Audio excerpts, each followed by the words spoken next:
আসসালামু আলাইকুম। সবাইকে নববর্ষের শুভেচ্ছা। নববর্ষ হালাল না হারাম? তো এই ব্যাপারটি নিয়ে একটু শেষে কথা বলব। তো আমরা যেভাবে নববর্ষ পালন করতাম, সে ব্যাপারটা নিয়ে একটু কথা বলি।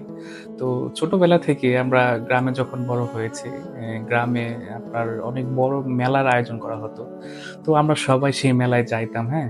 মেলাতে আপনার সবচেয়ে বেশি যে আকর্ষণীয় বিষয়টা ছিল মিষ্টি জাতীয় খাবারগুলো।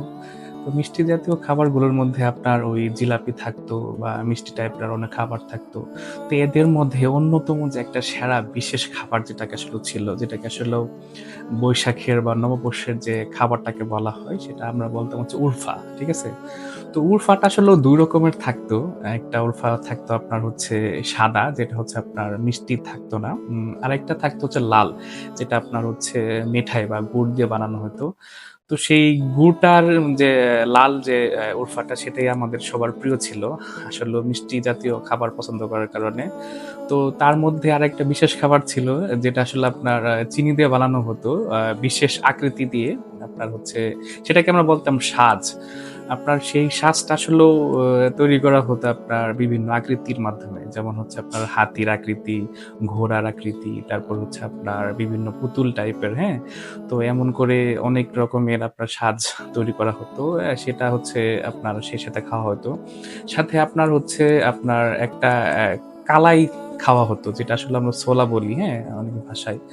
তো এই ছিল মোটামুটি আপনার হচ্ছে মানে এই মেলার বিভিন্ন রকমের বিশেষ খাবারটা। তার মধ্যে আরেকটা বিষয় ছিল আপনার ওই খাবারগুলোর মধ্যে বিভিন্ন রকমের পিঠা পাওয়া যাইত, হ্যাঁ? তো এই ছিল খাবারের বিষয়টা। আমরা ছোটবেলায় যেভাবে আসলেও এই আপনার বৈশাখীর মেলাতে যেগুলো পাইতাম। তো এই খাবারের পাশাপাশি বিভিন্ন রকমের খেলাধুলার আয়োজন থাকতো, হ্যাঁ? তার মধ্যে অন্যতম খেলা থাকতো হচ্ছে আপনার ঘোড়া দৌড়ের প্রতিযোগিতা। তারপরে হচ্ছে আপনার বাঙালির যে ঐতিহ্য খেলা সেটা হচ্ছে আপনার হাডুডু থাকতো, হ্যাঁ? এছাড়াও আরো বিভিন্ন রকমের স্থানীয় পর্যায়ের খেলাগুলো থাকতো, সেগুলো আমরা উপভোগ করতাম। আসলেও এই ছিল মোটামুটি আপনার এই বৈশাখীর যে আপনার মেলাতে যাওয়া বা বৈশাখী উদযাপন করা। আর যখন মেলা শেষে বাড়িতে আসতাম সবাই মিলে আপনার বিভিন্ন রকম খেলনা কিনে নিয়ে আসতাম। আপনার বাঁশি বা হচ্ছে বিভিন্ন ছোট, ছোট গাড়ি বা অন্য কিছু এই থাকতো। তো এটা দিয়ে আমাদের শৈশবটা খুব ভালো কাটতো, খুব আনন্দে কাটতো।